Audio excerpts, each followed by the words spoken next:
Այսօր նախընտրական Քարոզ Արշավի 8-րդ օրն է ավարտվում արդեն։ Ես շարունակում եմ Քարոզ Արշավի շրջանակներում Էրեբունի վարչական շրջանի բակային իմ հանդիպումները մեր սիրելի բնակչության հետ, որպեսզի կարողանանք բնակիչների հետ անմիջական կենթանի շփման արդյունքում խոսենք, հասկանանք, թե մենք մեր սուրբ պարտականությունը ամսի 20-ին ինչպես են կազմակերպված անցկացնելու, որպեսզի կարողանանք մեր երկիրը փրկել այս չարիքից։ Մեզ մոտ մասնավոր հատվածը շատ է Էրեբունի համայնքում, մեր մուշական եւ ջերաշեն համայնքներում ենք։ Իդեպ նշեմ, որ այդ համայնքներում ապրում են բավականին շատ մեր եզդի ազգի ներկայացուցիչ մեր եղբայրները, որոնց հետ մենք դարերով ապրում ենք։ Հանդիպումներ ունեցավ իրենց համայնքի ներկայացուցիչների հետ։ Մենք ընդհանուր պատերազմի կորուստների մասին իրար հետ կիսվեցինք,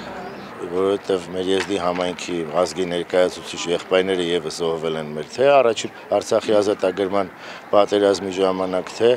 այս վերջի պատերազմի, որը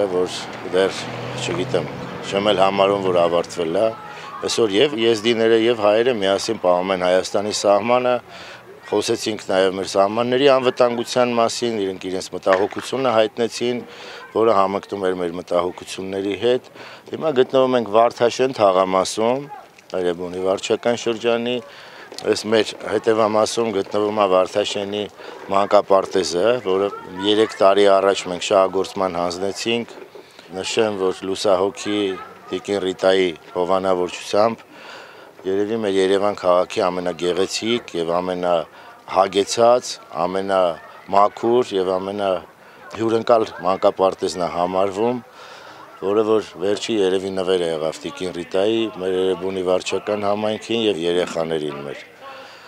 Տպավորությունները բնակիչների հետ շփումից նորմալ է, շարունակվում է դրական արձագանքը, մենք հաղթելու ենք անպայման եւ մեր ազգը ոտքի է կանգնելու։ Պատիվ ունեմ։